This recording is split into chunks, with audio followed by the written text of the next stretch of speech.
Feminism, core themes, redefining the political and patriarchy.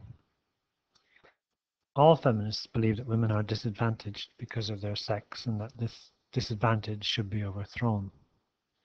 Feminists see gender divisions as political, challenging what they see as a traditional bias among generations of male thinkers and ideologies. The first core theme is redefining the political. Traditional notions of what is political located politics in the arena of public rather than private life. The public sphere entailed government institutions, education, the professions, the economy, art and literature, and this was seen very much as the domain of men. The private sphere entailed the family, child-rearing and domestic work, and was seen as the realm of women. This distinction and separation of roles was referred to as the division between public man and private woman. Public man, the notion of public man, in effect left women out of the public sphere of all those areas, politics, professions, art and literature, confining women to the private sphere, which was the natural sphere for women, domestic work, looking after children, housekeeping, and so forth. Such a distinction was broadly accepted by liberal feminists. Liberal feminists very much focus on the public sphere, and they seek equality for women within the public sphere, often through legal and political change, such as the Sex Discrimination Act, the Equal Pay Act, and other legal and political moves to remove the disadvantage that women suffer in the public sphere. The other thing that liberal feminists seek is to allow women in the private sphere who wish to participate in the public sphere the opportunity to do so if they wish, and this can be seen in legislation such as the liberalisation of divorce laws and the availability of contraception. However, in terms of redefining the political, liberal feminists, while agreeing that gender divisions are political and women are disadvantaged, very much accept this division between the public and the private sphere and seek to redress female disadvantage in the public sphere, but leave the private sphere as an area of personal choice.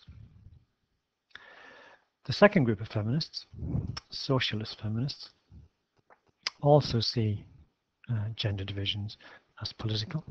They also recognize that there is a public sphere and a private sphere, but they have a different analysis of female disadvantage. For socialist feminists, female disadvantage arises in the public sphere initially, and particularly the economy, or more broadly, the capitalist system itself. As we'll see later when we look at socialist feminism, socialist feminists argue that prior to the emergence of capitalism in the early 19th century, women had a much broader, more equal roles within society and the family at large. With the emergence of capitalism, with its emphasis on private property owned by men and passed down to sons, women began to play a secondary role. The capitalism also entails the male worker going out to work in the economy, and it serves the interest of this capitalist system to keep women in the domestic sphere, in what's known as the bourgeois family, because they help support the capitalist system. They provide an incentive for the man to go out, they remove their burden of domestic work from men, they bear and rear the next army of children, and so forth.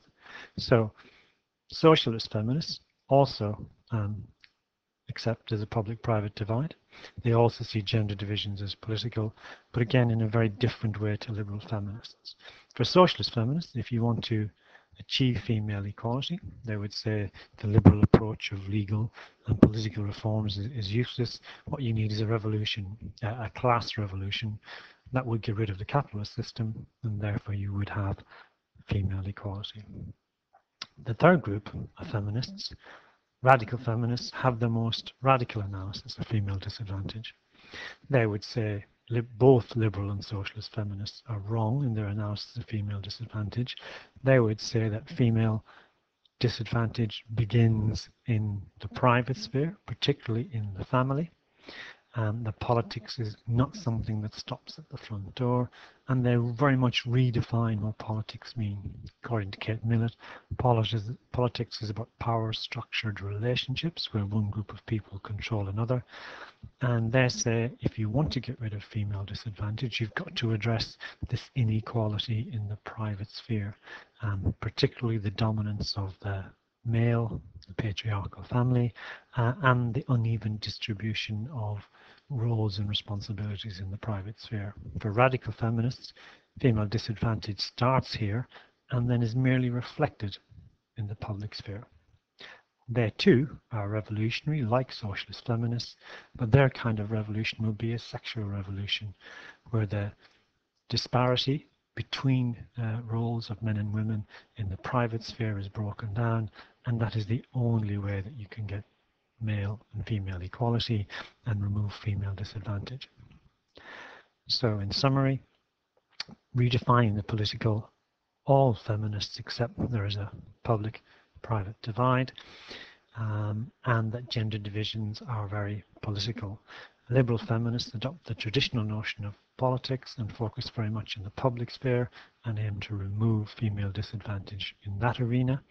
Socialist feminists also accept gender divisions are political and female disadvantage arises in the public sphere, but this time within the economy, within the capitalist system, and keeping women in the domestic sphere serves the interests of capitalism, so therefore their solution is to get rid of capitalism.